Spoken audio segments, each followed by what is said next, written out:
सज्जनों, आपस में रखकर मेल, हमारे मास्टर श्री लल्लू कंपनी मालिक के पार्टी का शुरू हो गया अब खेल। साथियों, जैसे कि आपके समक्ष में संगीत का नाम बताया गया था, कातिल दुल्हन। कातिल दुल्हन, जख्मी जवानी, उजड़ा हुआ परिवार उर्फ डाकू विज्ञान सिंह। साथियों, हमारे मास्टर लल्लू के संगीत का पहला प्रथम दृश्य आपको मंच के माध्यम से दिखाया जा रहा है। ये रियासत इलाहाबाद है और इलाहाबाद के सम्राट, जिनका नाम सम्राट विज्ञान सिंह, आपने सिंहासन पर इस वक्त विराजमान हुए हैं। देखिए, आपने द्वारपाल से क्या वार्तालाप करते हैं, इनकी बातों पर आप लोग गौर कीजिएगा। धन्यवाद।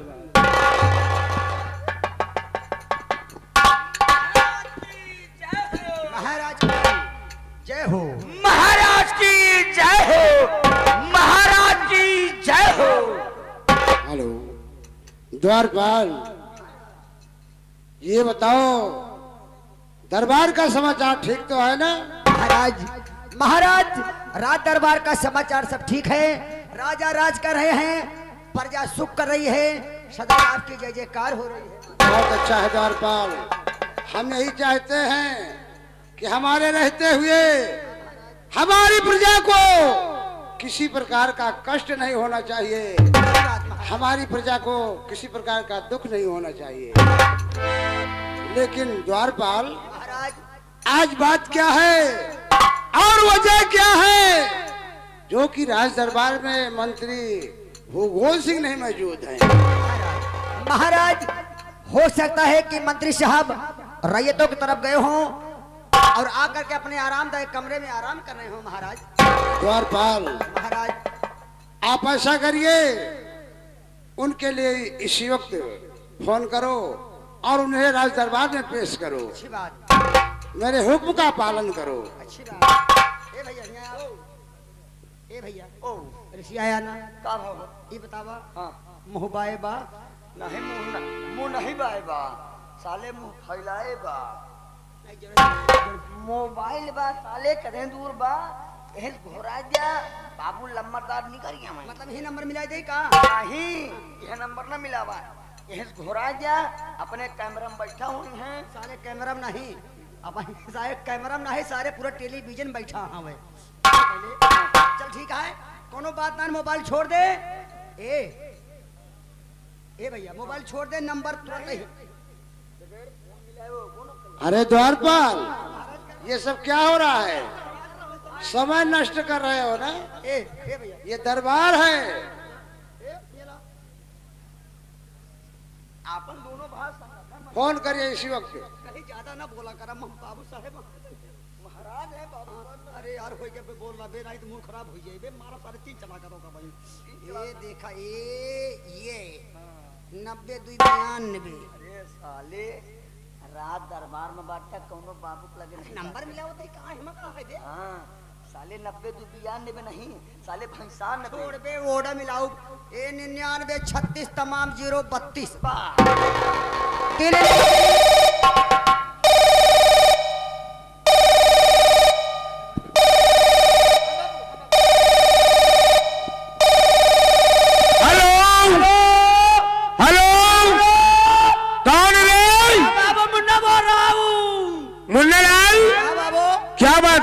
बाबू कोनो बात नहीं ना, महाराज जी रात दरबार में मौजूद हैं, आपको बहुत जल्द याद कर रहे हैं, आने कष्ट कीजिए बाबू साहब। क्या कहा महाराज? रात दरबार में मेरा इंतजार कर रहे हैं। हाँ बाबू साहब। मुन्नालाल, हाँ बाबू, फोन एकदम इस वक्त रात दरबार आ रहा हूँ। आइए बाबू साहब, बहुत जल्द आइए। कोई बात नहीं।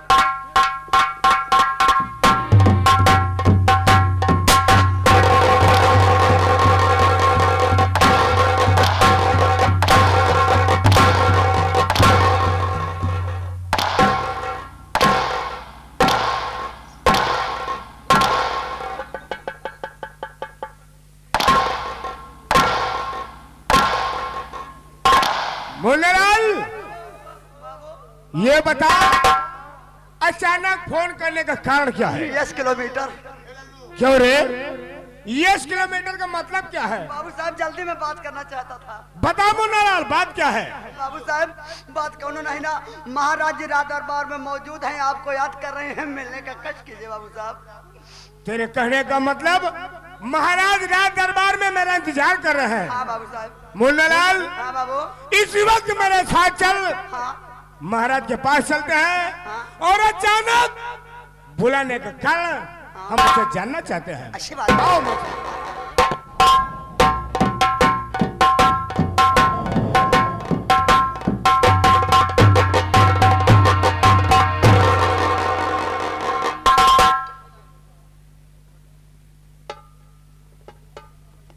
महाराज, आज अचानक राज दरबार में महामंत्री भूगोल सिंह को बुलाने का कारण क्या है? मंत्री जी अवश्य बताएंगे जी महाराज।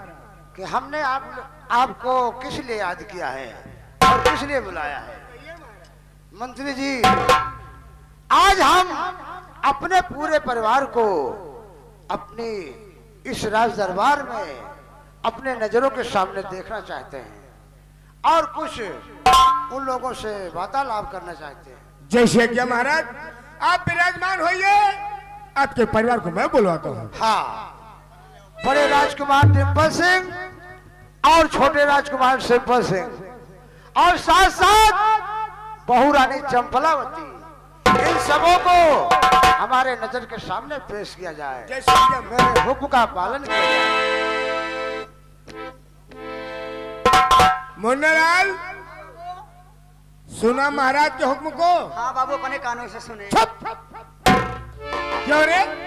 अपने कान से नहीं, क्या मेरे कान से सुनेगा? महाराज के आज्ञा अनुसार महाराज के पूरे परिवार को राज दरबार में इस वक्त पेश किया जाए। जाओ।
हाँ, आज हम अपने बच्चों को देखकर, अपने पूरे परिवार को देखकर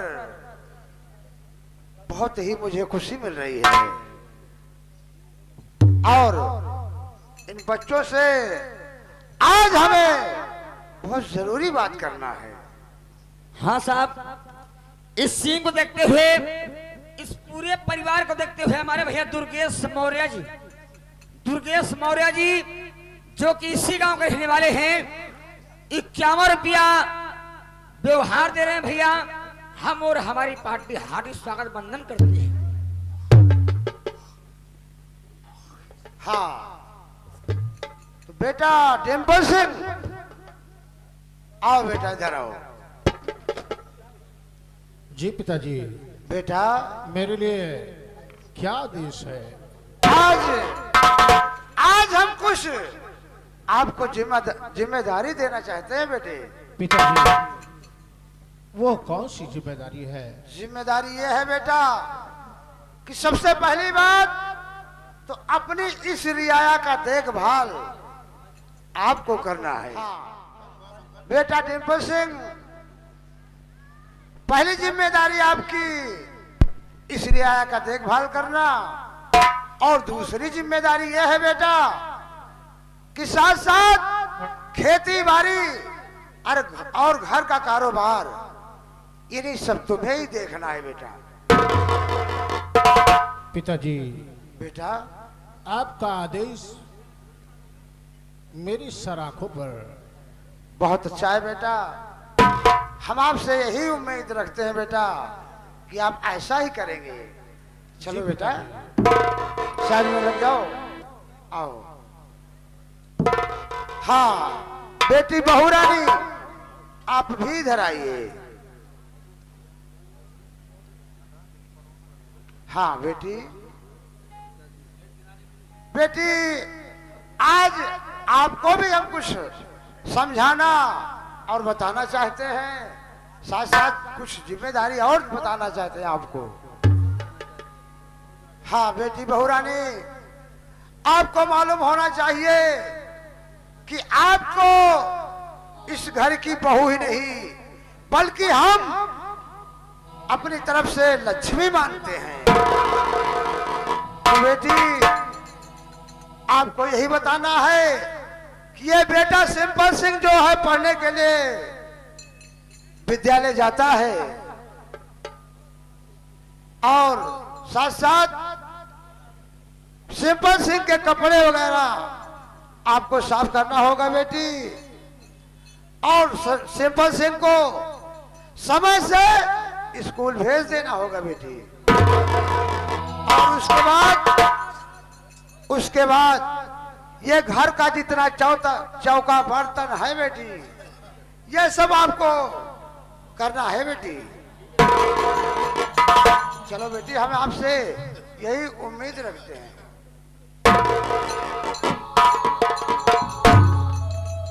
हाँ बेटा सिंपल सिंह, आप भी इधर आइए बेटा। बेटा मेरे लिए हुक्म क्या है? बेटा आपके लिए हुक्म यही है कि देखो, आप पढ़ने के लिए स्कूल जाते हैं तो बेटा समय से जाया करो और समय से घर को वापस आया करो। और पढ़ाई लिखाई में बेटा लापरवाही मत करना, क्योंकि कहा गया है कि विद्या जो है एक अनमोल हीरा है। जिस मनुष्य के पास बेटा विद्या नहीं रहती है वो जाहिल कहलाता है, और जिस मनुष्य के पास विद्या रहती है उसके चेहरे पर बेटा हमेशा चमक रहता है। ठीक है ना? तो पढ़ाई लिखाई में बेटा लापरवाही मत करना, समय से विद्यालय जाना और समय से घर को वापस आ जाना बेटा। जाओ बेटा, फिर करो। और बेटा डिम्पल सिंह और बेटी बहू रानी और बेटा सिंपल सिंह, अब आप लोग यहाँ से जा सकते हैं।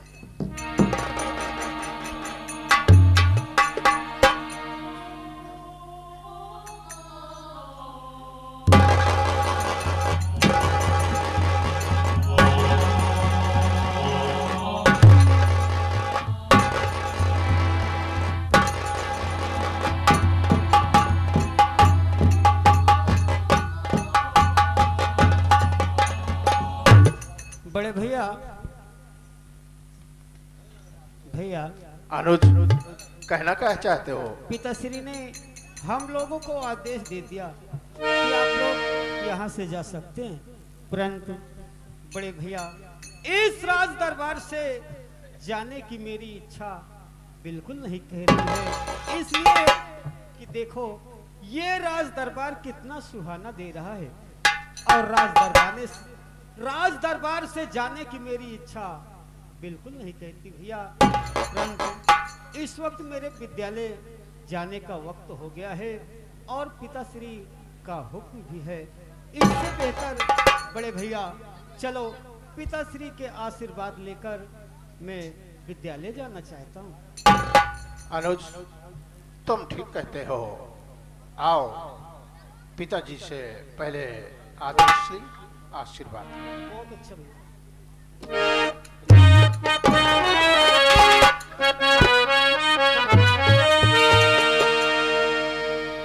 अनुज भैया चलो ना। चलो।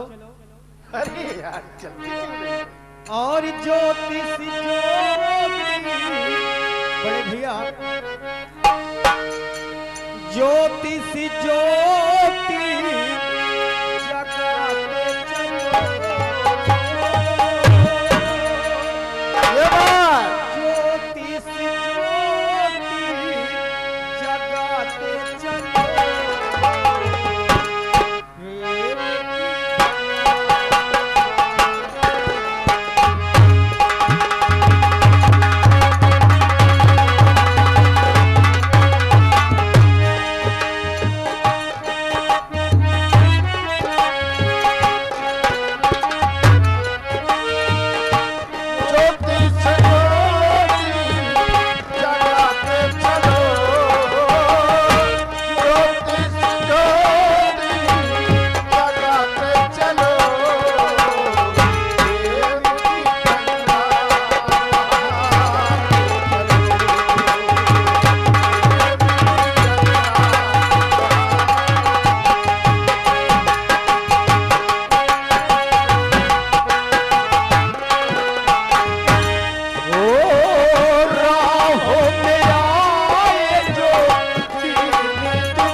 जैसे भैया हरे करता हाँ तू कर रखो।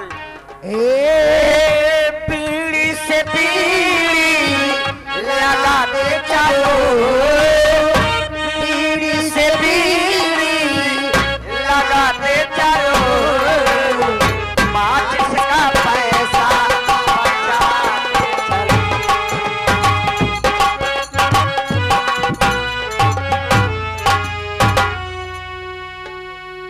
हाँ मंत्री जी, जी महाराज।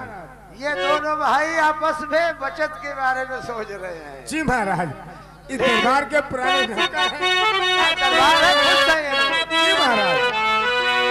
तो मंत्री जी, आज हम आपसे कुछ कहना चाहते हैं। कहिए महाराज, कहना क्या चाहते हैं?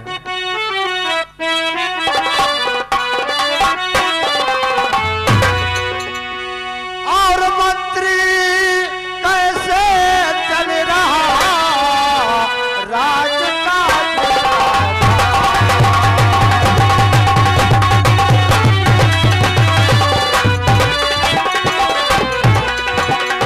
और मंत्री कैसे चल रहा राज का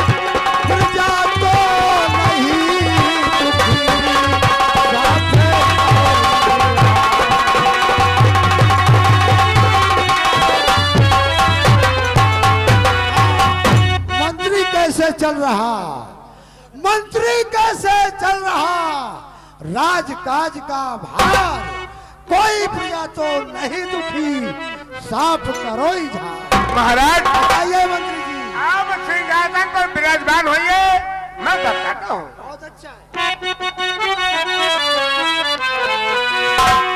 और राजी काज सब ठीक है, मालिक परवत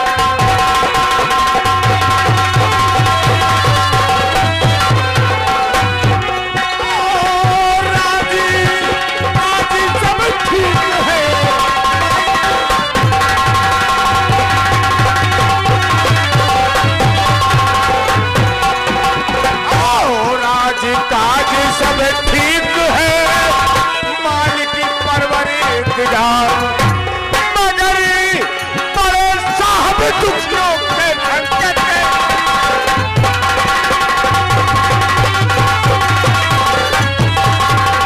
और मगर बड़े साहब दुखियों के संकट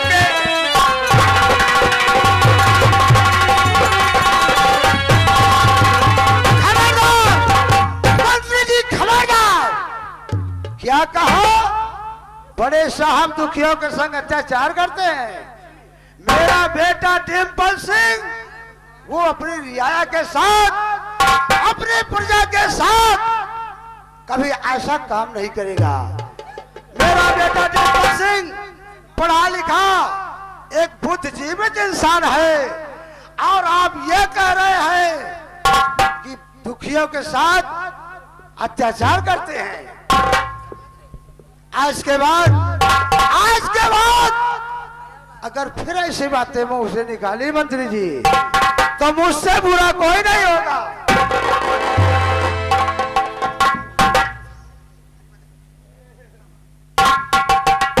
ये सारी बातें तुम्हारी झूठ है। महाराज